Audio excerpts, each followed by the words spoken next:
बातमीपत्रात पुन्हा आपलं स्वागत। मी तात्यासाहेब मोरे। आता पाहूया सविस्तर वृत्त। गेल्या 5 वर्षात मोदी सरकारने जनतेची पूर्णपणे फसवणूक केली आहे। शेतकरी, कष्टकरी जनता, नोकरदारांच्या तोंडचा घास काढून घेतलाय। अशा या मोदी सरकारला सत्तेवरून खाली खेचण्यासाठी काँग्रेस महाआघाडी सज्ज झाली आहे। कोल्हापूर लोकसभा मतदारसंघातून खासदार धनंजय महाडिक यांना विक्रमी मताधिक्याने विजयी करण्याचा निर्धार काँग्रेस महाआघाडीने जाहीर केला। दोन्ही काँग्रेसमधील नेते पदाधिकाऱ्यांनी आपापसातील मतभेद विसरून महाआघाडीचे उमेदवार खासदार महाडिक आणि खासदार राजू शेट्टी यांच्या विजयाचे शिल्पकार व्हावं असं आवाहन आज दोन्ही काँग्रेसच्या बैठकीत करण्यात आलं। महाआघाडी विरोधी भूमिका घेणाऱ्यांचा राजकीय भविष्यकाळ अंधकारमय होईल असा इशाराही राष्ट्रवादीचे प्रदेशाध्यक्ष आमदार जयंत पाटील यांनी दिलाय। लोकसभेपाठोपाठ आगामी विधानसभा निवडणुका काँग्रेस महाआघाडी एकत्रच लढवणार असल्याचंही त्यांनी स्पष्ट केलं। दोन्ही काँग्रेसनं लोकसभा निवडणूक एकत्रित लढण्याचा निर्णय घेतलाय। त्यासाठी तयार झालेल्या महाआघाडीचं जागा वाटप सुद्धा झालं। महाआघाडीत घटक पक्षात लहान मोठे राजकीय पक्ष आणि संघटना असे एकूण 56 घटक सहभागी आहेत आणि या सर्वांनी भाजप सरकार विरोधात एकत्र येत महाआघाडीच्या वतीनं लोकसभा निवडणूक लढवण्याचा निर्धार व्यक्त केलाय। गेल्या काही दिवसात कोल्हापूर जिल्ह्यातील काँग्रेसचा एक नेता नगरसेवकांचा एक गट हाताशी धरून राष्ट्रवादी काँग्रेसचे उमेदवार खासदार धनंजय महाडिक यांच्या विरुद्ध उघडपणे प्रचार करत आहेत। त्यामुळे दोन्ही काँग्रेसमध्ये संभ्रमावस्था निर्माण झाली होती। ही संभ्रमावस्था दूर करण्यासाठी दोन्ही काँग्रेसची जिल्ह्यात एकत्र बैठक व्हावी असा पर्याय पुढे आला। त्यानुसार आज कोल्हापूर जिल्हा काँग्रेस कमिटीमध्ये दोन्ही काँग्रेसच्या राज्यस्तरीय नेत्यांची बैठक झाली। या बैठकीत राष्ट्रवादीचे प्रदेशाध्यक्ष आमदार जयंत पाटील, आमदार हसन मुश्रीफ, आमदार संध्यादेवी कुपेकर, खासदार धनंजय महाडिक, जिल्हाध्यक्ष ए.वाय. पाटील सहभागी झाले होते। तर काँग्रेसच्या वतीनं प्रदेश उपाध्यक्ष पी.एन. पाटील, जिल्हाध्यक्ष प्रकाश आवाडे, शहराध्यक्ष प्रल्हाद चव्हाण, माजी खासदार जयवंतराव आवळे यांच्यासह अन्य नेते सहभागी झाले होते। खासदार राहुल गांधी आणि शरद पवार यांनी भाजप सरकार विरोधात महाआघाडी करण्याचा निर्णय घेतलाय। त्यानुसार महाआघाडी तयार होऊन एकत्रितपणे लोकसभा निवडणुकीला सामोरं जात आहे। त्यामुळे सर्वांनीच आपापसातील राजकीय मतभेद विसरून कोल्हापुरातून खासदार धनंजय महाडिक आणि हातकणंगलेमधून खासदार राजू शेट्टी यांना पुन्हा विजयी करावं असं आवाहन राष्ट्रवादीचे प्रदेशाध्यक्ष आमदार जयंत पाटील यांनी केलं।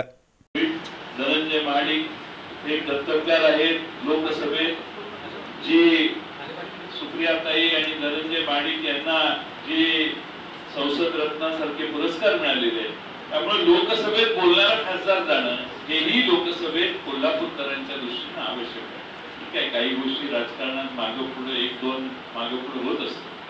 शेवटी पक्षाचा हित आणि राज्याच्या जनतेचं हित या सगळ्या मागच्या गोष्टीवर पांघरून घालून आपण हातात हात घालून पुढे जाऊया आणि येणाऱ्या लोकसभेच्या निवडणुकीत मी राष्ट्रवादी काँग्रेस पक्षाच्या वतीनं आपणाला काँग्रेस पक्षाच्या सगळ्या मान्यवर नेत्यांना आणि कोल्हापूर जिल्ह्यातल्या प्रत्येक कार्यकर्त्याला हा विश्वास देईल की कोणत्याही परिस्थितीत राष्ट्रवादी काँग्रेस आणि काँग्रेस विधानसभेत आणि पुढचं 5 वर्षाचं राज्य करण्यासाठी बरोबरीने राहील।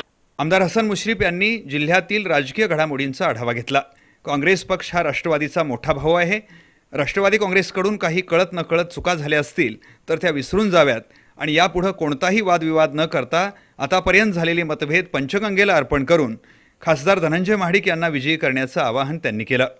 राष्ट्रवादी काँग्रेस पक्षाचे राष्ट्रीय नेते आणि आमचे नेते आदरणीय पवार साहेब या दोघांनी कधीच ठरवून टाकलेलं आहे की आता दोन्ही काँग्रेस या देशामध्ये एकत्र आणायचं आणि येणाऱ्या भारतीय जनता पक्षाच्या निवडणुकीमध्ये त्याला एकसरीपणाने विरोध करायचा हे ठरवून टाकलेलं आहे। त्यामुळे आपण नुसतं आता औपचारिकता पूर्ण करायची आहे। ते 2 नेत्याचा कधीच मनापासून एकत्र आले। आपल्या ते मतमतांची होती त्याला आपण आता पंचगंगेत अर्पण करूया आणि येणाऱ्या या लोकसभेच्या निवडणुकीमध्ये या दोन्ही जागा राष्ट्रवादी काँग्रेस पक्षाचे विद्यमान खासदार धनंजय महाडिक आणि आपल्या स्वाभिमानी शेतकरी संघटना जागा सुटलेली आहे, त्यांचे जे उमेदवार आहेत खासदार राजू शेट्टी यांना दोन्ही पक्षाच्या कार्यकर्त्यांनी जीवाचं रान म्हणून निवडून आणूया। काँग्रेसचे प्रदेश उपाध्यक्ष पी.एन. पाटील यांनी गेली 20 वर्ष दोन्ही काँग्रेस एकत्र असल्याचं सांगितलं। काँग्रेस पक्षानं आपली भूमिका प्रामाणिकपणाने निभावली आहे। आता सुद्धा खासदार धनंजय महाडिक यांच्या पाठीशी उभं राहू आणि त्यांना निवडून आणू अशी ग्वाही त्यांनी दिली। आपल्याला काँग्रेसच्या सगळ्यांना माझी विनंती आहे, आदरणीय राहुलजी गांधी आणि पवार साहेब एकत्र झाले, त्यांनी एकत्र असा आदेश दिला, देशभर सगळे एकत्र धंदावत चाललेला आहे. देशामध्ये सगळ्या ठिकाणी शिवसेना भाजपच्या उलटी लाट आहे. ती लाट आपल्याला कोल्हापूरमध्ये आणण्यासाठी आपण सर्वांनी मनामध्ये असणाऱ्या सगळ्या गोष्टी विसरून जाऊ. काँग्रेसच्या राष्ट्रवादीने दिलेल्या दोन्ही जागा निवडून आणण्यासाठी आपण सर्वांनी प्रयत्न करूया. आदरणीय जयंत पाटील साहेब या ठिकाणी पहिल्यांदाच आमच्या जिल्हा काँग्रेस कमिटीत आले.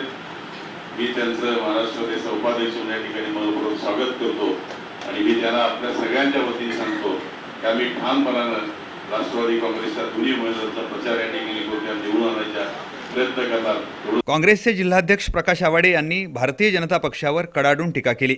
थापा मारून जनतेची फसवणूक करणं हा या पक्षाचा प्रमुख अजेंडा आहे. त्यांच्याकडे उमेदवार नसल्यानं दोन्ही काँग्रेसकडील प्रमुख नेते मंडळींना प्रलोभनं दाखवून त्यांना ओढलं जात आहे. भपकेबाज प्रचार सभा घेऊन ते जनतेची मतं पळवू शकत नाहीत असा टोला आवाडे यांनी लगावला. काँग्रेस महाआघाडीचे उमेदवार खासदार धनंजय महाडिक यांना विजयी करण्यासाठी महाआघाडीची सर्वच ताकद त्यांच्या पाठीशी असल्याचं त्यांनी जाहीर केलं. आणि आम्ही सगळ्यांनी ठरवलंय की काँग्रेस असेल, राष्ट्रवादी काँग्रेस असेल, शेतकरी संघटना असेल, बाकीचे इतर आमचे मित्र पक्ष असतील, यांचे कुठं कोण उमेदवार आहेत, त्या सगळ्या उमेदवारांना अतिशय ताकदीने निवडून देण्याच्या संबंधीचा निर्णय काँग्रेसच्या कार्यकर्त्यांनी केलेला आहे. राष्ट्रवादी काँग्रेसचे उमेदवार खासदार धनंजय महाडिक यांचंही यावेळी भाषण झालं. काँग्रेस महाआघाडीनं आपल्याला पाठिंबा दिल्यामुळं विजयाबद्दलचा आपला आत्मविश्वास वाढलाय असं त्यांनी स्पष्ट करून काँग्रेस महाआघाडीनं केलेल्या सहकार्याबद्दल आभार मानले. पद्धतीनं आपण सांगितलेल्या भविष्यातल्या सगळ्या निवडणुकींना आपण विधानसभा असेल त्यात सुद्धा काही जुन्या गोष्टी, काही आपण आज सुद्धा चर्चा केलेली आहे. कुठं काही कार्यकर्त्यांची मनं दुखावली असतील तर ती दुरुस्त करून 2 दिवसांमध्ये त्याची दुरुस्ती करून आपण याही निवडणुकीला आणि पुढच्याही निवडणुकीला सामोरं जाऊ अशी ग्वाही सुद्धा मी या ठिकाणी देतो. आपण सगळ्यांनी एक दिलानं एकजुटीनं या निवडणुकीमध्ये सक्रिय सहभाग व्हावा हे आवाहन मी या निमित्तानं करतो. आपण सगळे उपस्थित राहायला पाठिंबा जाहीर केला त्याबद्दल सर्व नेते मंडळींचं मनापासून आभार मानतो. उपस्थित सर्व प्रमुख नेते मंडळी आणि कार्यकर्त्यांचेही मनापासून आभार मानतो. काँग्रेस महाआघाडीच्या वतीनं खासदार धनंजय महाडिक आणि राजू शेट्टी यांना एकमुखी पाठिंबा आजच्या बैठकीत जाहीर झाला. तर पक्षाच्या आदेशाला हरताळ फासून जर कोणी पक्षविरोधी कारवाई केली तर त्यांचं राजकीय भविष्य अंधकारमय असेल असा सूचक इशारा आमदार जयंत पाटील यांनी दिला. या बैठकीला काँग्रेसचे प्रकाश सातपुते, गुलाबराव घोरपडे, राजू आवळे, नानासाहेब गाठ, सरला पाटील, शुभांगी साळोखे, संध्या घोटणे, संपतराव पाटील, उमेश पोर्लेकर, विक्रम जरग, उदयानी साळुंखे, चंदा बेलेकर, वैशाली महाडिक, दीपा पाटील, बाळासाहेब खाडे यांच्यासह मान्यवर उपस्थित होते. राष्ट्रवादी काँग्रेसच्या वतीनं आर.के. पवार, युवराज पाटील, भैया माने, महापौर सरिता मोरे, नानासाहेब गाठ, संगीता खाडे, जहिदा मुजावर, अनिल साळोखे यांच्यासह प्रमुख नेते पदाधिकारी उपस्थित होते.